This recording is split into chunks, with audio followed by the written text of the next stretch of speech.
No lo voy a hacer. Ya, dale, bienvenido. Le di el micrófono. Mira, bienvenidos a un nuevo capítulo de Más Salsa que Podcast. La verdad que hoy sumamente orgulloso y feliz de tener a una de mis referencias dentro de la percusión, específicamente dentro de la tumbadora, a un musicazo que ha formado parte de la historia de nuestra música afrocaribeña, no solamente de la salsa, sino también del jazz, de la música afrocaribeña. Así que sin tanto recibamos a el caballete Richie Flores. ¡Zumba, Richie! Saludos, mi gente. Un abrazo. Gracias para ustedes. Y es un gran placer que me hayas invitado a tu podcast. Y aquí estamos para conversar y pues para que conozcan un poquito más de mí. Y pues de verdad una bendición estar acá. Mira, Richie, bienvenido. Normalmente en los podcasts o en las entrevistas siempre se le da reconocimiento a los cantantes, a los directores, pero no a los músicos.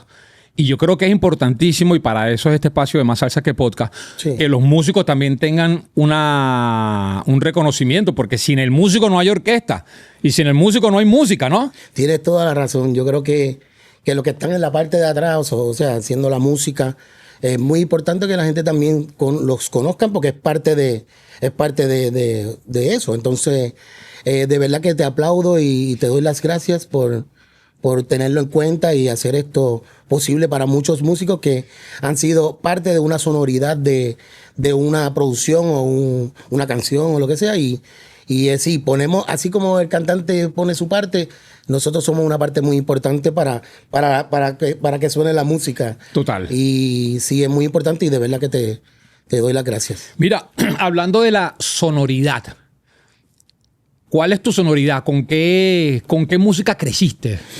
Mira, tuve la bendición de que mi padre Saúl Flores, que paz descanse, que está ya en el cielo, pues él tenía ya como una enciclopedia de Don Plains, de LP, o sea, de discos, y él era muy fanático, era un conguero así como de hobby, pero le gustaba mucho la rumba y conocía muchos percusionistas de la época. Entonces, pues yo tuve la suerte primero de tenerlo, o sea, yo creo que venía de la barriga de mi mamá escuchándolo tocar y pues tuve la suerte, la bendición de que tan pronto él me enseñó a tocar a los 4 años, que me dijo, le puse la mano en el tambor. Él ya tenía toda esta enciclopedia de discos y me hizo escuchar a Barreto, Master Conguero, y tenía Mongo Santa María. O sea, ese fue mi background, ¿cómo es? Sí, el background. El background de aprender. O sea, los influencers Master Conguero de ese tiempo era, pues, entonces yo tuve la bendición de tener eso a mi ventaja y poder escuchar todo. Él tenía Mongo, Tatagüine, Patato, o sea que eso era para mí, ya estaba ahí la información estaba ahí, era yo tomar acción y aprender de ellos. ¿Recuerda cuando pusiste la mano en el tambor por primera vez, sentiste una conexión? Tú sabes, no era, o sea, a donde quiero ir, no era un juguete, ¿sabes? Como agarrar un carrito, sino era un instrumento que quizás para ti era una diversión, pero sentiste ese contacto como que espiritual o esa conexión con el instrumento. Pues tú sabes que sí, porque fue... Mira, para contarte así el cuento corto y eso, él le estaba enseñando a mi hermano mayor, Saulito, pero mi hermano mayor no quería, parece que no estaba para eso. Y yo era el que estaba ahí, papi, pero enséñame a mí, papi, no, échate para allá. Yo era muy chiquito. Y no, todavía no. Pero después mi hermano, después llegó el momento que me dijo, dale, siéntate tú a ver. Entonces cuando me enseñó el primer golpe, de ahí ya, él dijo, espérate que ya viene de fábrica ya. Y hice así, le di el golpe y la resonancia y no, de ahí ya sí sentí que era algo muy especial y como una bendición, pero yo era un niño, ¿entiendes? Lo cogí así como, no como un juego, pero todavía no entendí, o sea, tenía 4 años. Claro. Entonces, pero sí le puse mucho interés al momento que él me enseñó. Yo quería ya aprender, yo venía, yo creo que ya con esa luz de aprender a tocar el tambor y se me hizo muy fácil, se fue rápido y sí sentí como algo especial. ¿Y qué es el tambor para ti? Mira, el tambor es un lenguaje, es unión, bueno, obvio, es música también, pero es un lenguaje Porque o sea, para lo que yo conozco también, que conozco mucho, que viene el tambor de África, obviamente, eso comenzó allí, las semillas de allá. Acuérdate que siempre se enviaban mensajes. El cuento es que se enviaban mensajes de montaña a montaña. Entonces ya era un lenguaje, ya era útil. Era una comunicación. Para el tiempo ya Era el WhatsApp. Era el WhatsApp de los eso mismo, era el WhatsApp. Entonces, pues, ya de esa parte ya estábamos ganando con el instrumento. Ya ese instrumento se utilizaba para enviar mensajes y todo. Entonces, ahora para la música, imagínate, muy importante el tambor. Sin el tambor yo creo que no hay nada. O sea, sí hay otros instrumentos, pero para nosotros, para el afrocaribeño y todo eso, por ahí fue que empezó o sea, la salsa y en Cuba, el tambor, el son montuno, Sí.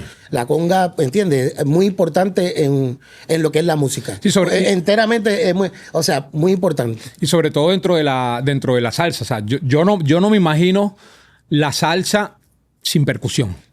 No se puede. Si No no, se puede. va a haber un gran vacío ahí. No. Es como tener una salsa sin bajo.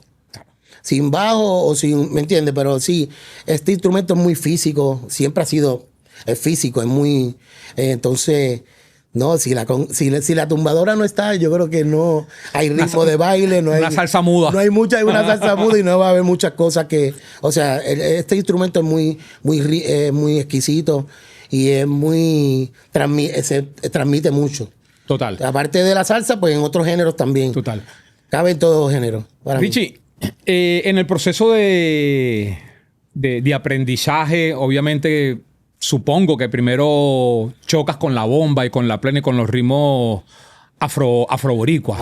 ¿Cómo fue ese proceso de quiénes aprendiste? ¿Y cómo pasas después de la bomba y la plena a otras musicalidades del Caribe como el guaguancó, la rumba, etcétera? Pues tú sabes que yo, buena pregunta. Yo sí primero aprendí el tumbado así así como de salsa y eso fue lo primero que aprendí, pero una anécdota muy corta también, estaba en la escuelita allá estudiando y venía el día de San Valentín y siempre hacen una fiesta en la escuela elemental y me pidieron que si podía tocar plena. Yo no sabía tocar plena todavía. Y era por la tarde. Me acuerdo que ese mismo día voy a casa, porque la escuela quedaba cerca de mi casa. Le digo a mi papá, papi, enséñame a tocar plena. En ese mismo momento. Y mi papá me da los primeros pasos, que era... Exacto. Con eso nada más ya yo estaba tocando plena. Saliste corriendo otra vez para la escuela. Esto nada más, y arranqué para la escuela rápido. Mira, aquí sí, con la conga. Y sí toqué. Ahí fue mi comienzo de verdad en tocar plena en las tumbadoras. Porque sí, la plenera, o sea, ya esos son panderos. Claro. Pero fue algo muy hermoso comenzar así y llevar ahí en el mismo momento, el mismo día, alegría con el tambor a la escuela. Bueno. Y eso fue algo... Pero sí ya venía escuchando a Cortijo y a la familia Cepeda, a los Ayala. O sea, papi estaba siempre escuchando de diferentes géneros. O sea, no era nada más salsa. Y se me inculcó rápido. Me dijo, mira, tienes que escuchar esto, vamos allá. Me llevaba directamente a la casa de los Cepeda para yo estudiar los buleadores y todo eso. O sea, que eso era... Él me llevó a la semilla. No era que nada más era el disco, lo que... ¿Me entiendes? Entonces, eso fue para mí. Pero sí fue como un poquito después que vine a descubrir, no tanto después, yo tenía como 6 o 7 años ya. Imagínate. Ya cuando estaba estudiando ya nuestra cultura, que es muy importante. Total. Es muy importante aprenderlo de tu patio primero, para entonces también... Ya poder partir a otras autoridades. Y poderlo compartir para el mundo, claro. Pero eso es muy importante, sí. ¿A qué edad comienzas a tocar de manera profesional? Porque yo recuerdo ver un video tuyo en YouTube, no sé, tenías como 9, 10 años. O sea, ¿a qué edad te recuerdas tú que dijiste, mira, ya estás tocando profesionalmente? Yo creo que tenía 9 años para el año 1979. Wow. Uy, eso suena bien. Ya ahí te diste data. Para el año 1979 o los 80 por ahí, se inició el grupo Batacumbele.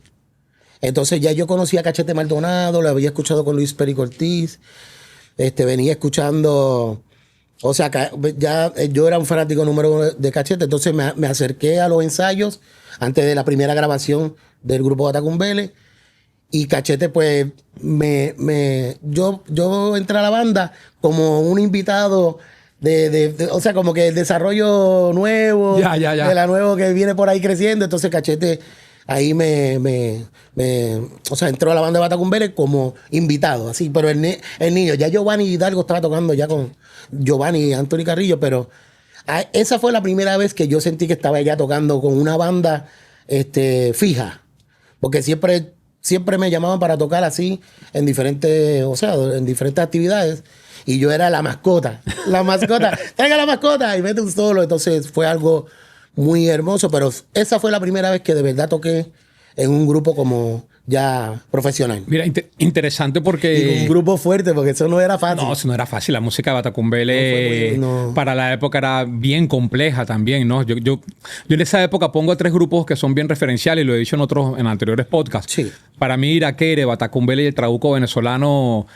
Grupos Guaco. Guaco un poquito más hacia acá, sí. Pero esos 3 primeros grupos tenían una estructura musical y un concepto musical muy avanzado para la época. ¿Qué recuerdas de...? Coño, es que estar entre Cachete Maldonado, Giovanni Hidalgo y Anthony Carrillo, o sea, es algo como que inimaginable. ¿Qué recuerdas de esos momentos de la percusión o qué aprendiste de cada uno de ellos? Mira, antes de Batacumbele, pues Giovanni Hidalgo, ya yo sabía que ya conocía a Giovanni y a Anthony Carrillo. Se pasaba en mi casa. Yo era el niño que estaba tocando por ahí. Mi papá me llevaba a todas las fiestas patronales a tocar, subirme con el Gran Combo, con aquel. Como yo te había dicho, hasta los muertos le tocaba. Y divorcio y todo. Hasta los divorcios y todo, no, pero sí, ya desde ese momento ya sabía quiénes eran ellos.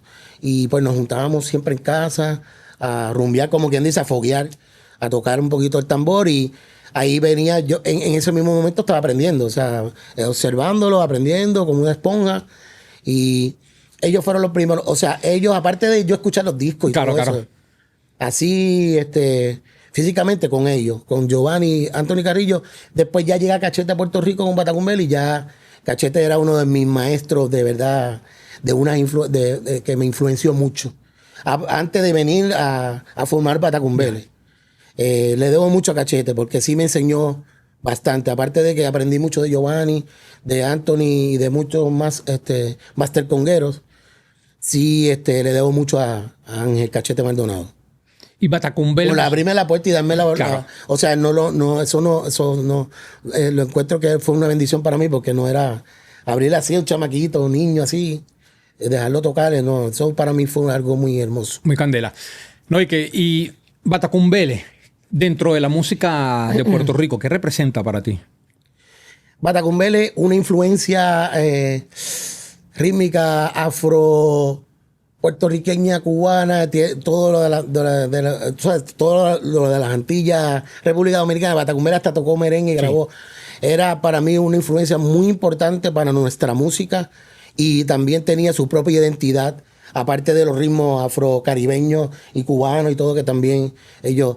Pero sí, fue algo, yo creo que es una de las bandas, orquestas más avanzadas, para mí, para ese tiempo, muy, muy avanzado. O sea, eran músicos todos de primera, Papo Vázquez, Eri Figueroa, Jerry Medina, Eddie Guau, o sea, ¿qué más se podía pedir? Era como un all-star en ese tiempo, y era algo muy avanzado.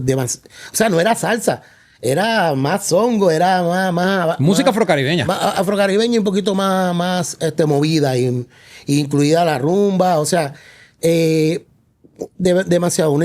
Batacumbele fue algo muy hermoso y muy, nos influenció mucho a todos los que somos, y nació en Puerto Rico, entonces eso también es como que de verdad que fue algo muy hermoso. Batacumbele para mí es, y todavía sigue siendo, una enseñanza para el mundo y para todos los percusionistas y para los músicos. Claro. En lo que hicieron, ¿entiendes? Entonces de verdad que le debo mucho a pasar por esa experiencia. ¿Cómo terminas tocando con Roberto Roena? Mira, lo de Roberto, Roberto ya me venía observando, tocando ya, yo tocaba con Batacumbele. Roberto le gustaba mucho ese grupo, porque Roberto también estaba muy adelantado para su época, digo yo.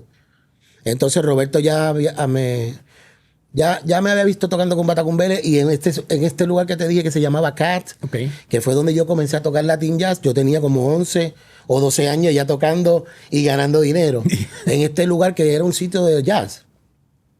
Roberto me descubre ahí y, bueno, una llamada. Eso fue una llamada a mi casa. Mira, Saúl Flores, mi papá, para ver si puede venir a un ensayo con Roberto Rovena en el Hotel Palace, que era, ¿tú sabes dónde es el hotel? No. Perdón, el Hotel Intercontinental. Ok. Ahora se llamaba el Hotel Palace.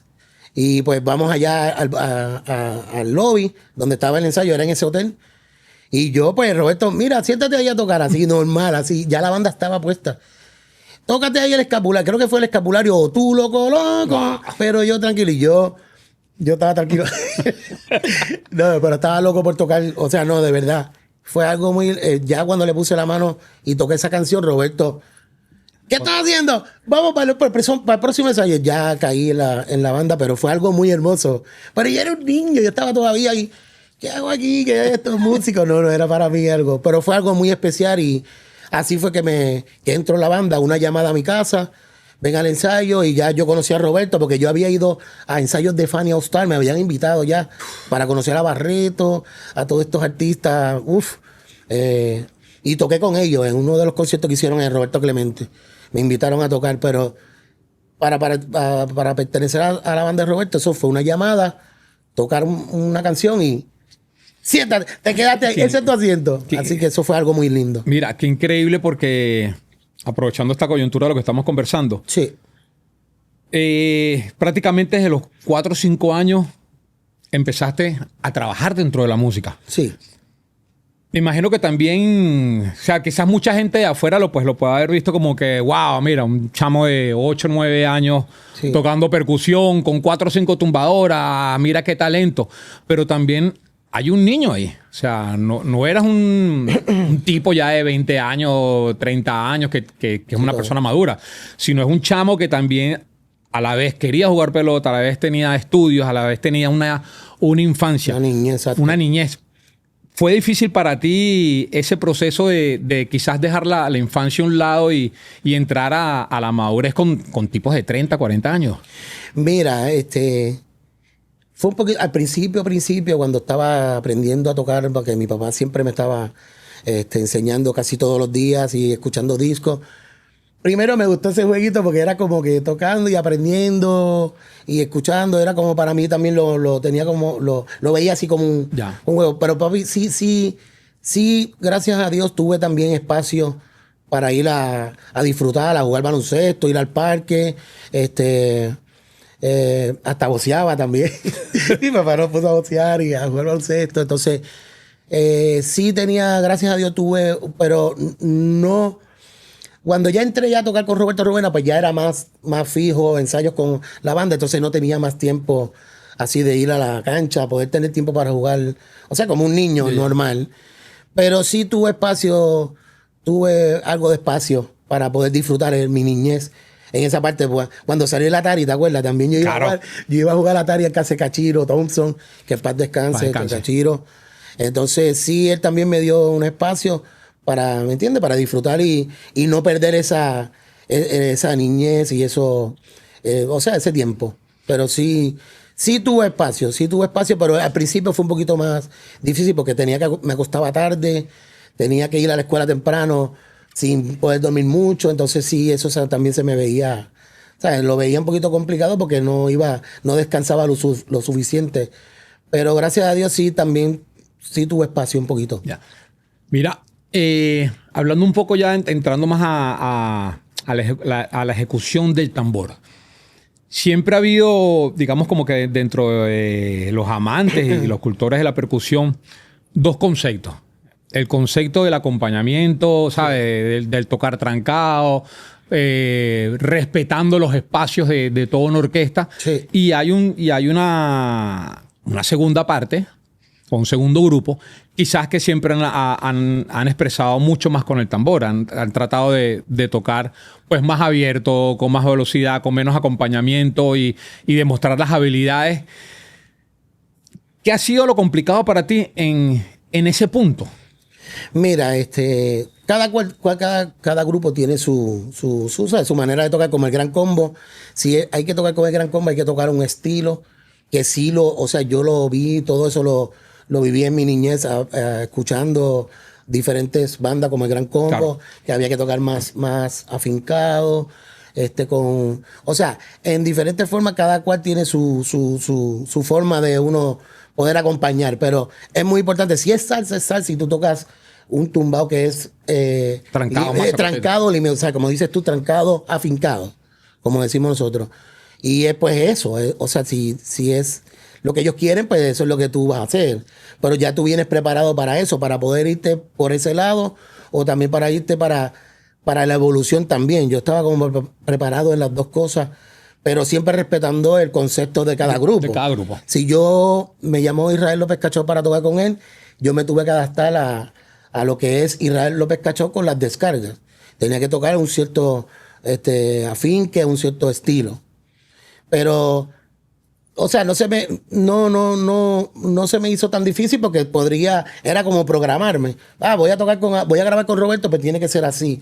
Voy a grabar con DRG, el grupo DRG, pues tiene que ser de esto, es un diferente concepto y hacer otra, ¿cómo es? Evolucionar un poquito, claro, lo que es porque era otro concepto, era más rap con reggae y otras cosas. Entonces Sergio me dio la oportunidad de abrirme un poquito en hacer, ¿cómo es? Interpretar, claro, diferentes conceptos, pero eso uno se adapta y uno se programa. Pero, o sea, ¿y dónde te sientes más? O sea, ¿quién es Richito Flores tocando? Mira, Richito Flores, puedo tocar todo, por si empecé tocando con Roberto Robeni, o sea, no digo esto, ¿no? Porque no, pero con Batacumbele, pues como era más abierto, era songo y ya estaba tocando Latin Jazz, pues esa música no es para tocar afincado. Claro. Eso es para tocar más expresivo, te expresas más, ¿me entiendes? Y era como más abierto, pero ya cuando entré con Roberto, pues había que tocar y tú, ¿no? Era salsa y ahí están los videos, la evidencia está en YouTube. O sea, sí pasé por todo eso, pero puedo hacerlo ahora mismo. Claro, pero te sientes más cómodo cuando creativamente tienes más libertad de desarrollar el instrumento. Exacto, porque como sí aprendí mucho de muchas culturas y tengo mucha información de diferentes culturas, de tanto como de la tabla de India, de el cajón peruano, que en Venezuela, tú sabes, sí. Teniendo todo eso, pues tengo mucha más información para poder expresar, porque no es nada más la salsa, tú sabes. Claro. Pero tú la puedes funcionar con un ritmo o con 8 compases de creatividad. Entonces eso es lo que, ¿me entiendes? Eso es lo que lo hace así. O sea, yo me siento cómodo, pero me siento cómodo tocando con 5 congas, melodías, expresar lo que yo siento de verdad. Ahí tengo más oportunidad de expresarme. Es como en el género de Latin Jazz.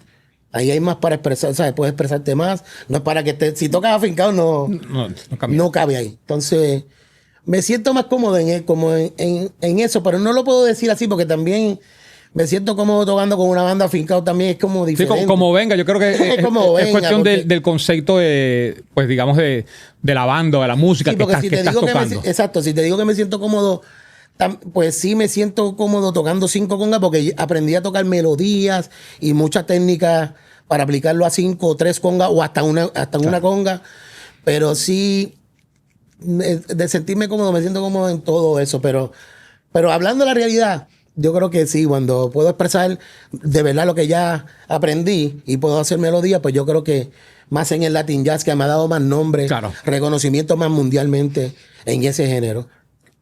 O sea, cuando uno toca salsa, tú tocas para el cantante, pero cuando tocas Latin Jazz, el solista, ya eres un instrumentista, claro, y te reconocen más y sobresalen más porque sí, el nombre tuyo ya está, ¿me entiendes? Más al frente, no es como para el cantante y nadie conoce a los músicos. Claro. ¿Cómo llegas algo así? ¿Cómo llegas a Eddie Palmieri? Mira, con Eddie Palmieri lo mismo. Ya había descubierto quién era yo. Primero entró Giovanni Hidalgo y creo que él vino para una presentación a Puerto Rico y creo que Giovanni no podía. Algo pasó que no. Me llamaron a mí y a Tito de Gracia, me acuerdo de Tito, que es un maestro. Tocamos por primera vez con Eddie Palmieri en Puerto Rico y de ahí. Yo tenía como 16 años cuando toqué con Eddie. De ahí, entonces, otra llamada. Mira, para que vengas para Nueva York, a ver si puedes viajar para tocar un concierto de Latin Piano, eran 5 pianistas y se llamaba Latin Piano. Y yo voy a este concierto, al Bronx, tocaba, eso fue en el Bronx, New York, y desde que pasó eso ya Eddie me preguntó, ¿qué vas a hacer? ¿Te vas a quedar o vas para Puerto Rico para que toques conmigo? Tengo una gira para Europa, para el Montreux Jazz Festival, imagínate. Y yo digo, ¿cómo? Sí, yo me quedo en Puerto Rico y le dije a mi... No, ya yo no estaba viviendo en casa, pero sí me quedé en Nueva York y de ahí comencé a viajar con Eddie, a tocar con Eddie fijo. Eso fue algo muy hermoso, pero sí, la primera vez fue en Puerto Rico que me llamó para tocar en un concierto y después ya cuando llego a Nueva York me instalo en la banda y toqué como 10 o 12 años. Una pila de años. ¿Qué te aportó Eddie a tu carrera como músico y como ser humano? Mira, Eddie como ser humano es una persona tan humilde, tan chistoso y tan, de verdad, me río mucho con él. Primero, por esa parte, es tan gran ser humano, que eso me atrapó el corazón. Y en cuestión musical, todo el tiempo aprendo con Eddie. Todo el tiempo que hago un concierto, que tocaba con Eddie, era un aprendizaje. Todo el tiempo. O sea, aparte de la banda, que eran músicos estelares. Pero con Eddie, él siempre se aprende. O sea, de verdad que me influenció mucho a mí. En mi carrera musical me abrió mucho muchas maneras de pensar, como, ¿me entiendes? ¿Cómo pensar la música? Cómo pensar la música. Aparte de que grabé salsa con él, con la India, ese primer disco que se grabó con la India. En el Latin Jazz, pues, Eddie le gusta. Eddie era un timbalero frustrado, o sea, como dice. Sí. Él empezó en la percusión, entonces, Eddie de verdad que me ha enseñado mucho. Me enseñó mucho pasar por ahí y además aprender del montuno de él, de la manera del solear, de cómo jugar con la clave, con el montuno. Eso yo no lo he visto en mucho. O sea, yo puedo estar así y Eddie hace tu, en otro lado. Entonces, eso para mí me abrió la mente como una independencia mental de la clave, que puedes jugar con la clave, pero sabes que la respetas, la clave. Y eso es lo que hago yo mucho en los solos. Yo puedo... la gente puede sentir que estoy tocando fuera de clave, pero no es a propósito. Yo lo hago a propósito porque quiero jugar con la clave. O sea, es como Ismael Rivera que jugaba con la clave para el soneo. Es exactamente lo mismo y aprendí mucho de Ismael Rivera, demasiado.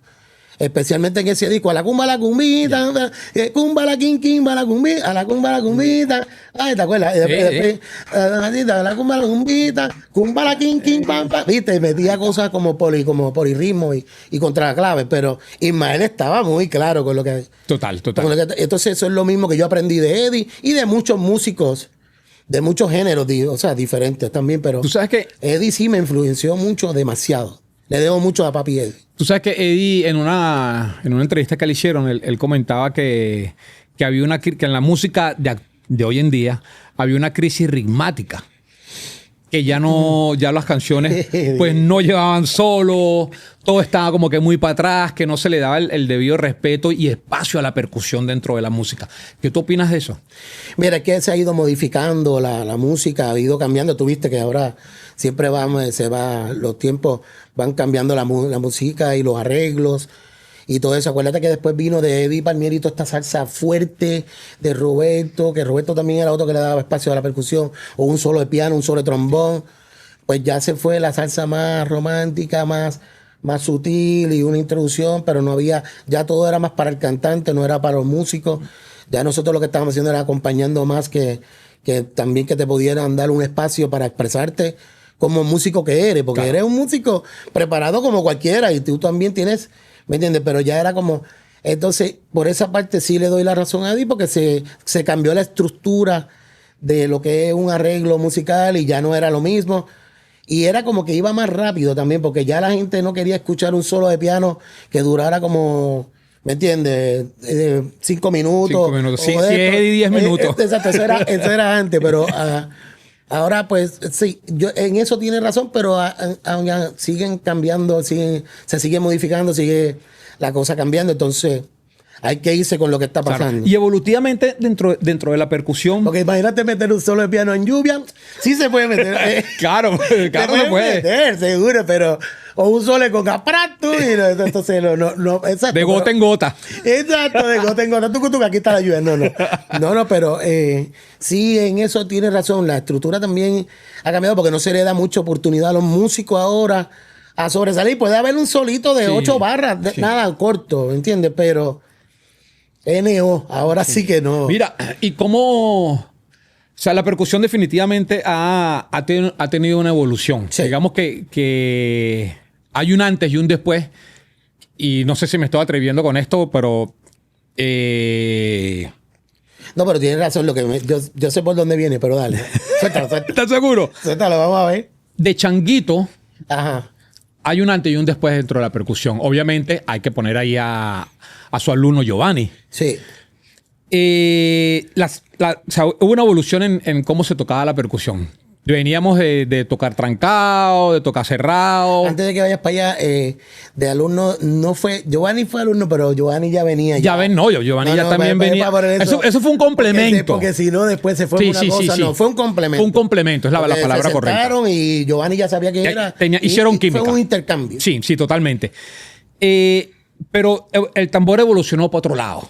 Definitivamente. Ya todo el mundo quería como que, bueno, meter la rapidez, demostrar las cualidades, cosa que en cierta parte fue positivo, pero si tú a eso no le agregas tener el concepto de lo que estás tocando, sí, el patrón y dónde y con quién estás tocando, pues estás completamente jodido. Exacto. ¿Cómo tú ves la evolución el antes y el después? Y estos nuevos percusionistas que están metiendo mano hoy en día?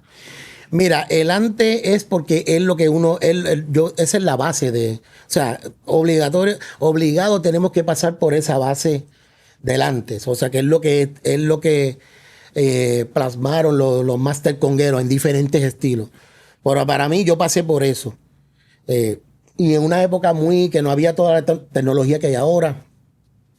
Que tú te tenías que coger un disco y escucharlo y darle no era tan fácil como ahora, que todo está en YouTube y es fácil, tú le das para atrás, no.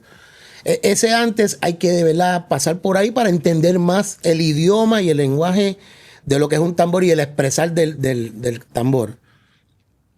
Ya la cosa fue evolucionando un poco, que Giovanni comenzó con eso, con aplicar ejercicio para diles, los rudimentos de drummers, de los bateristas. O sea, que lo mismo para rebotar. O sea, para rebotar con un palo es más fácil que rebotar con una mano. ¿Sabes? Tú haces el palo y haces turr, y la mano, o sea que... La mano es músculo. La mano es más difícil. Entonces, sí hubo que dedicarle más tiempo para llegar a esa evolución de rebotar y hacer esos paradiles. Ya era otra cosa. Ya era más independencia. Ya la conga porque se puede. Pues claro. Si la conga es un instrumento, no tiene límite. Tú lo puedes llevar a lo máximo. Pero como había esa había eso básico de ese tiempo, pues había que tocar así de cierta manera.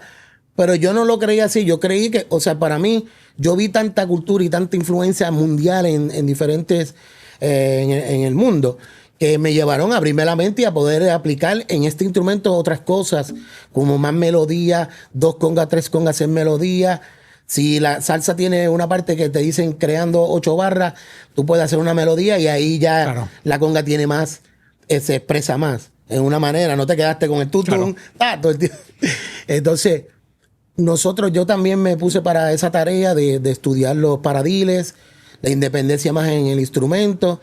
Y pues, obvio, lo aplicamos en diferentes maneras, pero era nosotros ya practicando solo en la casa, o sea, porque no se podía aplicar en la calle. En la calle, claro. Pero nosotros, por la pasión que le teníamos a este instrumento, no podíamos dejarlo pasar. O sea, no puedo, no. Claro. Yo quiero. Sí, se puede. Empecé a practicar los dobles y lo vi que se podía evolucionar. Entonces, sí lo llevamos a... O sea... Ustedes dejaron la vara alta. Entonces, al tocar con Eddie Palmieri, con un grupo como Batacumbele, pues tenías ese espacio para hacer eso. O sea, te daban el espacio, era songo, tú tocabas songo, había una parte acá, podías hacer una melodía, o sea, había más espacio para hacer eso, y eso, por eso le debo mucho a Eddie. Roberto también mucho, pero ya con Roberto era más, tú sabes, más salsa. Pero sí ahí, o en el Latin Jazz. Ya cuando tocas Latin Jazz, pues puedes aplicar más melodía, 3 congas, 4. Y ya cuando vienen los solos, pues ahí yo aplicaba lo que es los paradiles, con la mezcla de lo básico, porque no puedes perder el lenguaje. Sí, tienes que mantener el concepto. Tienes que mantener el concepto, porque si no, no se oye como nada. Claro. O sea, la gente tiene que partir de una base. Tiene que partir de una base, y esa base es la que yo aprendí de ese tiempo. Y entonces los solos míos, si tú te das cuenta, yo hago unas cosas como paradiles o cosas de técnica, pero hay unas pausas que hablo, que son eso, que viene de ahí. O sea, yo puedo hacer... Ahí ya metí una técnica, pero hice un lenguaje, hablé primero y después metí...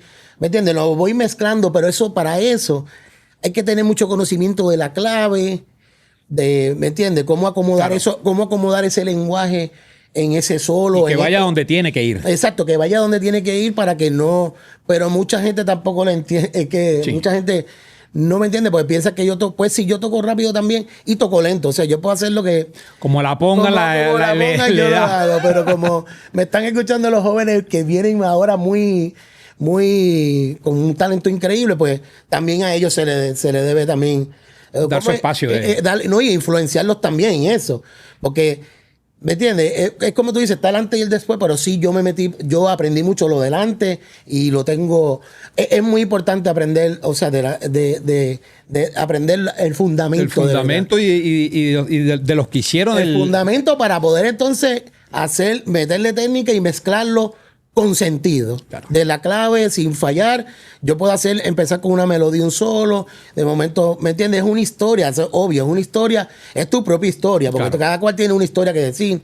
Pero saberla como acomodar bien, porque lo que pasa es que ahora hoy en día nos ven tocando así como a Giovanni, la rapidez que tiene, o sea, toda la técnica, y no van allá atrás, más atrás, a aprender lo que es básico, que es lo que hizo Giovanni, lo que hicimos nosotros, que tuvimos que pasar por eso.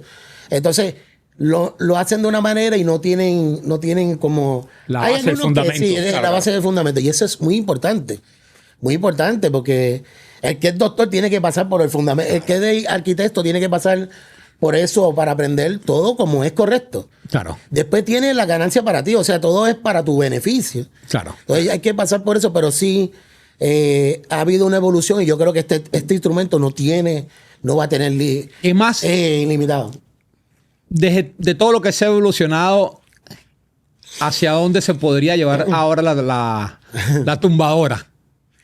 ¿A dónde se podría llevar? Yo creo que ¿Llegamos al límite o para dónde vamos? Yo voy a tocar una conga así, voy a poner 3 congas, una para acá atrás, una aquí, voy a bajar de allá en una luz, en una tarima tocando con congas de colores. No, este instrumento no va a tener, el lenguaje va a seguir. Claro. El lenguaje va a seguir y es cuestión de que los que vienen creciendo también la lleven bien. De los chamacos nuevos. Que la lleven bien, porque ahora hay mucha multipercusión y muchas cosas. Pero hay muchos que hacen eso, pero no aprenden de un solo instrumento completamente. Se quieren meter para todo y cuando vienen a tocar un instrumento normal, solo, sin ninguna de esas cosas, no tienen el conocimiento suficiente. ¿La tumbadora siempre fue tu instrumento? Mira, la tumbadora siempre en casa estaban las tumbadoras, bongos, timbales, yo tenía todo alrededor, pero sí fue mi fuerte. La tumbadora fue lo primero, pero sí siempre también Anthony Carillo iba a mi casa, mira, el bongo es así, el martilleo. O sea, tuve muchos maestros que siempre iban a mi casa y tenían los instrumentos allí. Y cuando me cansaba de la tumbadora, pues iba para el timbal y me aprendía el solo del timbalero a 45. ¿Te acuerdas que antes era? Sí. Lo ponía, yo me aprendía todos estos solos de estos master congueros que me influenciaron. Pero después que ya me cansaba, que ya lo sabía el solo, pues lo ponía a 45 para tocarlo más rápido. Pues a ver si lo puedo. Si de verdad me lo aprendí. Y era más rápido. Y... Oye, eso fue también una de las maneras que me llevó a tocar rápido, no sé, pero eso... Mira, diste data ahí. Pero yo creo que sí, O sea, que ponías los discos en 45 para desarrollar... O sea, pero lo hacías conscientemente para desarrollar la velocidad o... ¿Tú sabes qué fue lo primero? Eso está cabrón, ¿no? Dice. ¿Tú sabes qué fue lo primero? Que lo puse a 45 sin saber que iba a ser más rápido. Te jodió el disco. No, exacto. Yo dije, y empezó... O sea, tú sabes que... timbal para los rumberos, ese tiempo, pero cuando y yo dije, oye, ¿qué es esto? Espérate, pero todavía se podía entender el solo, porque no iba, o sea, 45, pero no era que iba así muy. Sí, pero sí. Mira, con diablo le jodí el equipo a mami. Le jodí el equipo a mami, ¿qué pasó? Pero después dije, no, espérate, que esto parece. No sé por qué estaba eso de los cuales. Oye, yo nunca pude entender por qué era. Por los discos chiquitos. Los discos pequeños. Que había que tocarlo más rápido. Sí, algo así. Oye, yo no sé, pero estaba raro. Yo sé que yo descubrí eso en la radiola aquella, que parecía una tumba. Ya, sí. Una que he muerto. Que tú metías ahí, había todo ahí. Ay, coño. Entonces yo ahí descubrí eso y dije, déjame coger cada solo de los que aprendí y ponerle 45. Seguro. Y solo para mí el PlayStation de verdad para jugar. Ahí era que yo jugaba. Y rápido. Entonces después que me lo aprendía, ya después de eso, cogía el mismo solo, el mismo espacio y tocaba yo algo que yo quería hacer. Aunque se escucha, no podías apagar el solo. Claro. Tenías que hacerte el loco y tocar encima de... Candela. Bueno, para los chamos que están comenzando, tienen que empezar a comprar tocadiscos, porque Claro, lo de hoy en día no camina en 45. Eso no lo puedes adelantar. Exacto. Mira, dígame. de esta nueva camada de percusionistas, tanto en Puerto Rico, no sé, en Venezuela, Colombia, ¿quiénes ves ahí que están haciendo un trabajo interesante? Que tú digas, coño, estos chamacos están metiendo mano con concepto y tienen un talento cabrón y van para adelante. Dice de la nueva generación. Sí. Mira, tú sabes que está uno que no es porque me siga ni nada, pero yo lo conozco porque es de la familia de los Vilera también. Joan Vilera, ¿sabes quién es? Pero vive en Perú. Es uno, pero hay muchos. Es que hay muchos en Venezuela. Hay una masa de talento, pero increíble, demasiado. En Puerto Rico, mira, Julito Castón, que mira lo que está haciendo, 19 años y ya está haciendo unas cosas increíbles. Aparte de otros jovencitos que en Puerto Rico hay que ha evolucionado mucho y son muchos que han sobresalido y que están ahora. Es la evolución nueva, la sangre claro. nueva y están haciéndolo bien. Está bien. Y se aprende de ellos también. Qué bueno. O sea, hay que aprender de lo que viene nuevo también porque tienen otros pensar, es otra, ¿me entiendes? Sí, Entonces, y te pero mantiene ellos actualizado también. Y ellos empezaron aprendiendo de la influencia de nosotros y también pues también ellos tienen, ¿entiendes? Su propio lenguaje. Y uno aprende de ellos. En Cuba, pues también, que ahora está en Estados Unidos viviendo, pero Roberto Vizcaíno Jr. está increíble. Su papá yo lo venía escuchando cuando estaba con Horacio el Negro, con Rubalcaba, con ese, creo que era un sexteto, ¿te acuerdas? Sí. Hay mucho, mira, de verdad, no nada más en Colombia, hay mucho caliche, hay mucha gente que están encima del instrumento y llevándolo a otro nivel pero lo están haciendo con mucho respeto, bueno. Porque sí se han tomado el tiempo tú sabes, cuando se han tomado el tiempo de escuchar la base, tú sabes. Sí, yo creo que eso es bueno también. Tienen que pasar por claro. Eso. Entonces, lo han hecho así, pero también están metiendo ya técnica nueva y mucho, ¿cómo tocando con timbal, conga, ¿cómo se dice esto? Multipercusión. Multipercusión, exacto. Y lo hacen bien porque yo venía haciendo multipercusión cuando yo era un niño también. Cuando tocaba en los hoteles aquí en Puerto Rico, pues me traía el timbal, conga. Yo pasé por eso, para que no había mucho video. Debí tirar más fotos, acuérdate. Pero y ganaste más chavo también. Y gané todo. Me ganaba como $800 a la semana. Yeah. Pero en el hotel ese mismo donde aprendí. ¿Un poco de plata para esa edad? Pues eso era tocando en la piscina y ahí conocí a Héctor el Macho Camacho, el boxeador, que me llevó para Las Vegas a grabar con él. Pero ahí tocaba multipercusión. Pero no había tanto, no se grababa mucho eso. Eso era como tocar 5 veces a la semana pero sí pasé por eso, pero yo lo que digo es que si vas a aprender a tocar, a hacer toda la multipercusión, pero aprende a tocar un instrumento primero, a la vez, porque hay mucha gente que quiere aprender rápido, quiere coger otro, y entonces deja el otro, no has terminado aquel para coger el otro, entonces tienes que dedicarle full a un instrumento. Exacto, para después tener todo el conocimiento y ya sigue para otro así. Mira, Richie, dentro de todo el trabajo discográfico que has hecho, coño, estoy pillando que la tumbara y Richie Flores. Sí. Es tu modelo. Ese es mi modelo. Claro. Pero después hablamos de eso. Mira, si hay 2 discos que digamos que a las nuevas generaciones de percusionistas lo impactaron y dijeron, ok, ya tengo una nueva referencia de hacia dónde va el tambor, es DLG y Servando y Florentino. Eso marcó también un hito dentro de la percusión. Y en esos 2 discos sí. hay unas figuras importantes, aparte de Sergio George, eres tú y el difunto amigo extrañable Robert Vilera. Mi hermano, mi mano derecha. Háblame de ese proceso, qué significó y quién fue Robert Vilera para ti y qué hicieron esa química para crear toda esa música que hicieron, mi pana. Mira, eso que hicimos comenzando con DRG, que ese fue el primer grupo, o sea, que empezó a evolucionar, que me abrió mucho para expresar más con el tambor y cosas. Fue con Sergio George, fue con DRG. Se grababa piano, bajo y conga nada más. Entonces, pues ahí yo tenía la oportunidad de... Sergio pues me daba la oportunidad de hacer una creación de un ritmo o esos 8 compases arte esto. Yo hacía esto, le daba ideas y entonces él me las aprobaba, ¿sabes? Las aprobaba.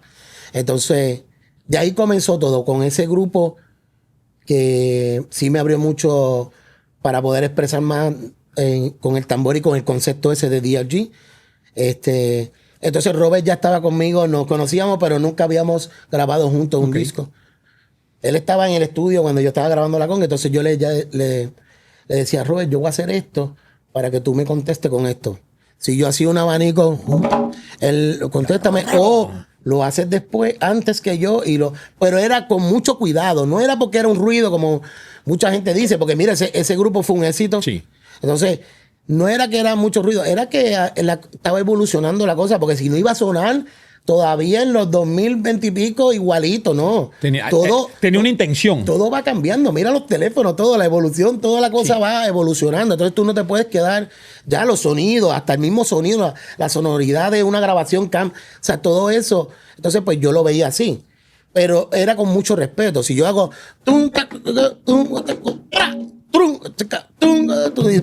Pero seguía... Porque, ¿me entiendes? Depende del espacio donde lo hagas. Claro. Y para eso tú tienes que tener mucho conocimiento para poder llegar a eso y saber. Si no escuchas al cantante que no está, pero tú estás escuchando el arreglo, ya más o menos por la experiencia claro, tú sabes para dónde va. Para dónde va. Entonces yo decía, en esta parte yo hago esto porque yo estoy seguro que Robert me va a contestar aquí y no va a molestar para la entrada del montuno. Por ejemplo, o como un comienzo de la canción. Yo le preguntaba al productor, le decía, o a Sergio, papi, ¿puedo empezar así? Y él me decía... ¿Sí o no? Si me decía no, pues entonces 1, 2, 3, 4, tú directo, pues lo que le dije. Entonces es todo con respeto, no es que yo quiero hacerlo y quiero sobresalir más que nada. No, eso no es la intención. Tiene una intención.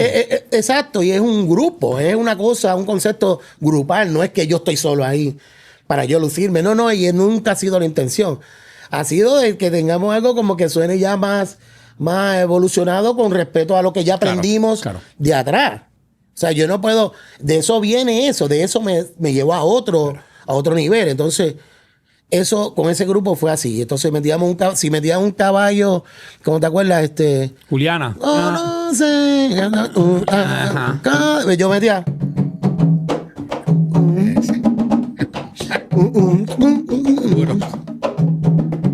O sea, metía como más golpes atrasados, pero sin salirme del concepto. Porque si tú lo oyes, en esa canción La Quiero al Morir, tú oyes el caballo, pero... Esté bien. Cada guerra. Cada herida. Entonces tú vas, pero no se te va el concepto del mapellez. Eso es mapellez, exactamente. Porque eso es lo que la gente del caballo, pues, se matando, dice. Tú sabes, pero yo podía meter mis adornos, pero con cautela, sin perjudicar lo que está pasando con el swing del bajo. Y con el arreglo. Y el arreglo seguro. Eso no es porque yo quiero que hacer ruido ni nada, pero lo que pasa es que hay otra gente que ahora lo hace y lo hacen tan exagerado que no le dan oportunidad, que ya está cantando el cantante y ya están los coros y atropella el resto. Atropella. Entonces hay que tener cuidado porque nosotros fuimos culpables de eso mismo. Pero entonces ahora y ya está el cantante y no. Hay que saber dónde poner saber dónde ponerla. Claro. Y eso era lo que yo hacía. Entonces le decía a Robert, ¿tú viste? ¿Escuchaste? Entonces ya después de eso ya nos adaptamos. Había una química entre ustedes dos. Ya había una química entre nosotros en esa grabación, porque eso comenzó por ahí. Después ya hicimos lo de Cervantes y Florentino. Increíble, que eso fue algo... Perdón, eso fue algo muy, muy hermoso. Estos chamaquitos, Cervantes y Florentino, son muy percusionistas. Les gusta la percusión. Y tú sabes que cuando estábamos haciendo la grabación era bajo, piano y conga. En una de las cabinas yo estoy así y veo a Cervando así, mira. grabándome. Y entonces, y estaba haciendo ruido, lo mandaron a sacar de la... Porque, ¿me entiendes? A ellos les gusta, a ellos siempre les ha gustado. Pero a ellos siempre les ha gustado. La cuestión es que los respeto mucho y también me ayudaron mucho en Venezuela. Aparte de que no... O sea, me conocía gente, pero ellos cuando grabé con ellos fue algo muy, muy hermoso. Me mencionaron una de las canciones y eso para mí. Pero todo lo hermoso ahí fue lo que hicimos musicalmente, que fue algo muy hermoso y estábamos amplios, nos abrieron las puertas mucho también en hacer conceptos y hacer cosas ahí como avanzado, ¿no? No era una salsa estrella ahí. Sí. ¿Cómo recuerdas a Robert?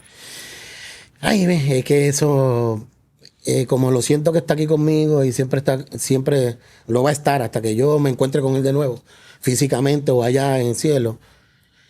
Robert, un ser tan especial y tan hermoso de persona, eso fue lo que atrapó mi corazón primero. Lo demás ya en la música, pues ya vino ya con eso nada más, si tenemos eso, lo demás fluye. Entonces Robert Vilera, Robert Vilera, más nada, nadie más. Un señor muy humilde que llevó el instrumento a otro nivel también en su lenguaje y tocar con grupo para mí era... Él completó. Él vino para acá, se nos fue temprano, pero fue porque completó su misión. Su misión con Dios. Entonces Dios dijo, vente para acá ahora que te toca acá arriba. Hace falta un timbalero acá arriba. Exacto. Mira, entonces Robert, para mí, una de mis manos derechas que me hace tanta falta ahora, pero sé que siempre está conmigo y todo lo que yo aprendí de él, lo tengo aquí en mi corazón y lo voy a aplicar y lo voy a honrar siempre. Qué bonito escuchar, seguro que sí. Escuchar eso. Casualmente el día que hoy que estamos grabando es el cumpleaños de Rafi Rizarri.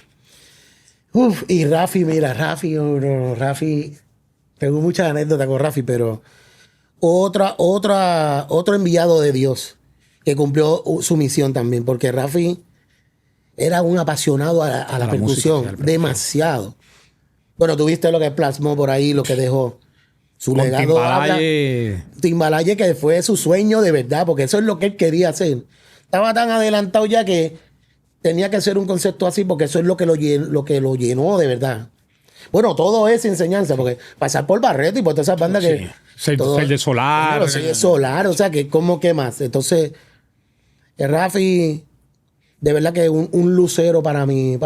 Aprendí mucho de él, seguimos aprendiendo de él, porque es lo que dejó. Claro. Hay tanto que aprender de él.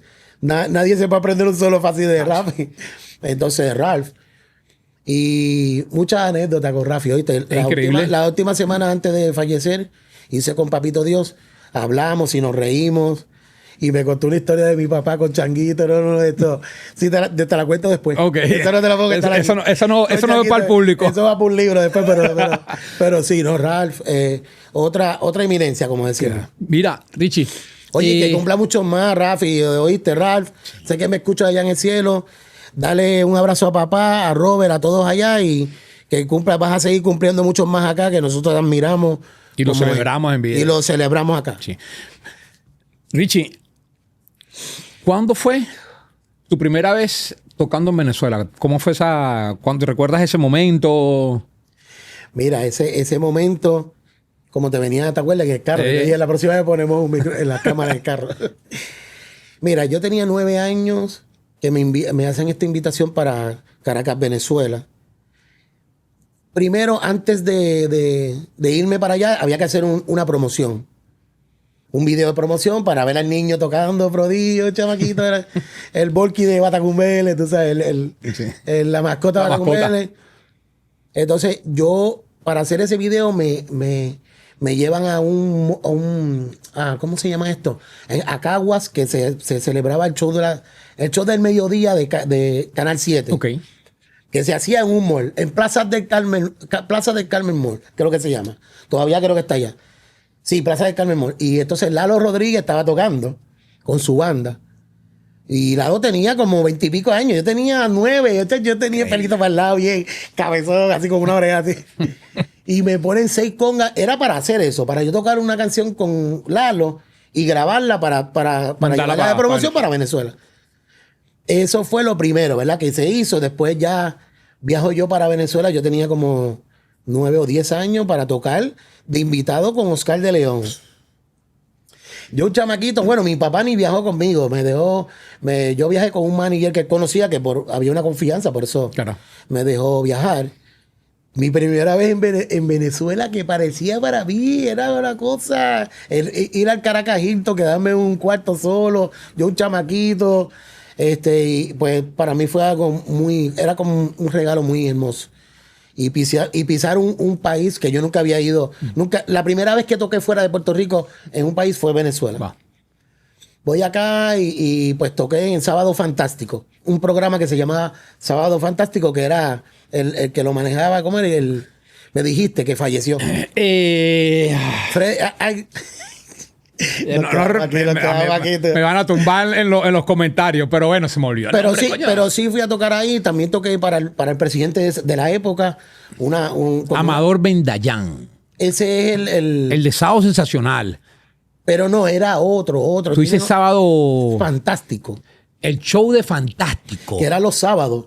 Sábado Fantástico. Claro, es que parece, bueno, no sé. Porque los sábados habían dos programas, Sábado Sensacional y el show de Fantástico. Y ambos eran súper. Pues puede ser eso. Uno de esos dos era. Uno de esos dos. Entonces, voy a tu país, que es hermoso. Oye, de verdad que me encantó. Eso para mí fue como otra cosa. Y fue una experiencia muy hermosa, tocar para el presidente, como invitado con un grupo de gaita. O sea, hice varias cosas, pero el enfoque fue para tocar en Sábado Fantástico, que era que presentaron. Algo pasó con Oscar de León que yo nunca pude, o sea, no pudimos tocar, no pude hacerlo con él. Entonces, yo en el momento, porque el show iba corriendo, yo les dije, pues mira, pongan una pista del grupo Batacumbele, a la Iolé, esta canción se llama La Iolé, y yo ya me conozco el solo y lo voy a hacer, y eso fue lo que hice. Porque yo podía tocar un solo allí o lo que fuera, pero ellos querían que fuera con una pista. O sea, pero básicamente era a tocar con Oscar de León. Exacto, con Oscar, que ya me conocía porque yo conocía al conguero Radamés, que venían mucho a Puerto Rico y ya sabían quién era yo. Mira, entonces, Richie, tú has sido definitivamente un bendecido. Pues creo que cada ser humano, cada percusionista que ha estado a tu lado desde pequeño, pues te ha aportado muchísimo a tu carrera. Y creo que coño, empezar de los 4 o 5 años arriba de un tambor. O sea, la disciplina, porque este es un instrumento que requiere disciplina. Sí, y tienes que meterle mano todos los días, porque si no la mano se te va. Exacto. Y muy físico.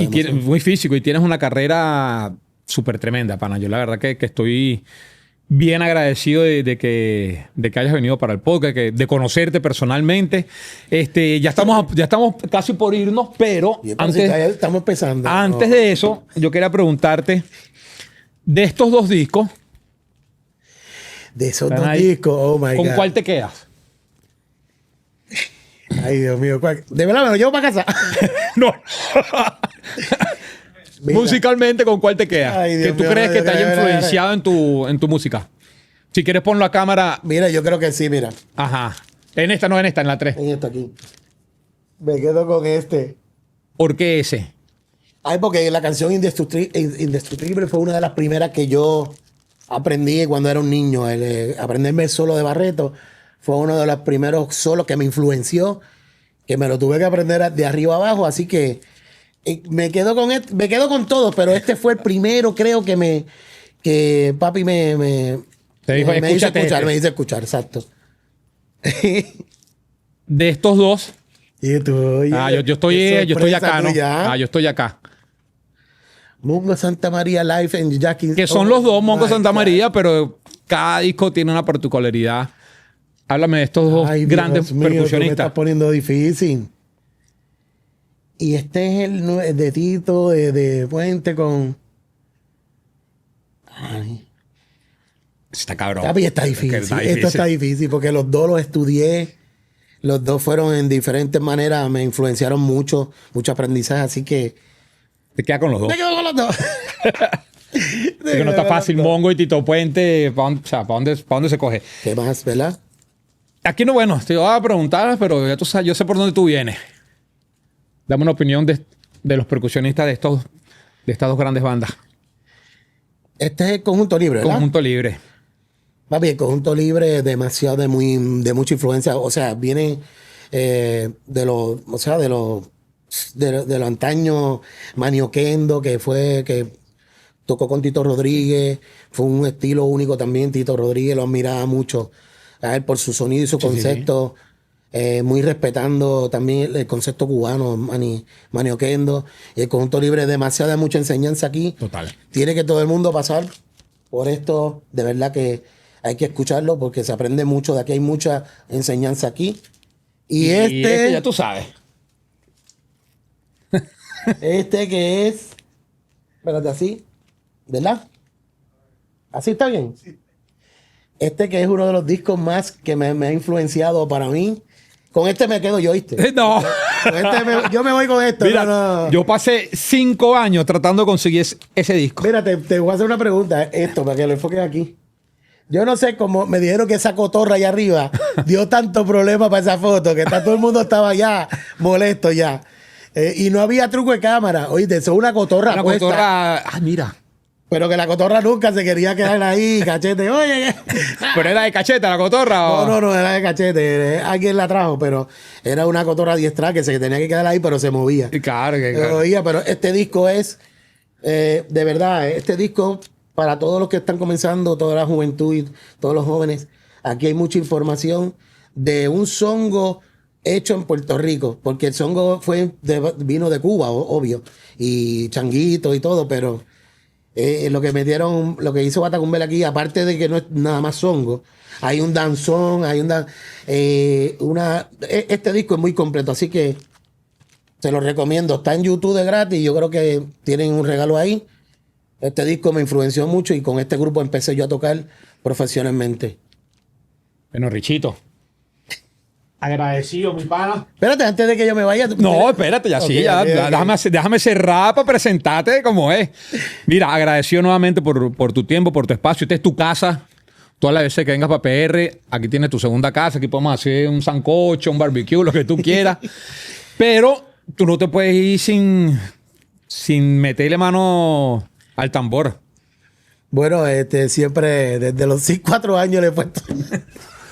Bueno, un día más, coño. No, pero estamos aquí contigo. Claro. Y por lo que tengo entendido, ¿cuándo te entrevisto? Porque yo sé que tú también comenzó a tocar.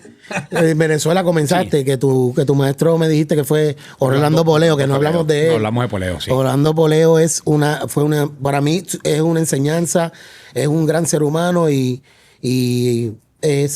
ha influenciado a muchos como lo han sido esos máster congueros. ¿Qué opinas de los percusionistas venezolanos? Cerrando. Papi, los percusionistas venezolanos, de verdad que tienen, aparte de su cultura tan inmensa y tan rica que tienen, son unos apasionados al tambor y a todo. Para mí, o sea, está Cuba, ¿verdad? Está Cuba porque comenzó mucho allá, claro, las cosas, pero Venezuela, o sea, Venezuela es aparte. Olvídate, y el talento la pasión que le ponen a lo que hacen, sea tanto como lo que sea la percusión o muchas cosas, es demasiada, hay mucho sobresaliente. Ahora mismo sí. Hay mucho talento que ha influenciado al mundo también. Hay muchos venezolanos super genios y maestros ya, como Luisito Quintero, los que... Sí. El papá de él, ¿de acuerdo? El tío de él, Nene Quintero. O sea, todo Robert. eso, mira, no tengo nada. O sea, Venezuela influencia para el mundo en cuanto a pasión de música y de otras cosas más, pero sobre todo en eso, hablando del tambor, mucho talento, timbalero, bongocero, todo, y de verdad ponen una pasión muy profunda y hacen las cosas como tiene que ser, empezando desde los comienzos. Ellos les gusta hacer las cosas, a ustedes les gusta hacer las cosas de cómo es, desde cómo es. No, ¿me entiendes? No digo que en otro que no tampoco, pero hay mucho talento, mucho genio, maestro y muchos jóvenes que están saliendo ahora demasiado. Sí, igual. Demasiado, muy talentosos. Igual para la música venezolana, Puerto Rico es una pieza bien importante dentro de nuestra historia. Creo que a nosotros nos acompañan muchos lazos culturales, musicales, espirituales y bueno, nada, somos una misma bandera, definitivamente. Zumba. Déjame mover esto aquí. Yo te ayudo acá. Para ustedes de todo corazón, por aquí.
nos fuimos. Nos vemos en el próximo capítulo de Más Salsa que Podcast. Bendiciones.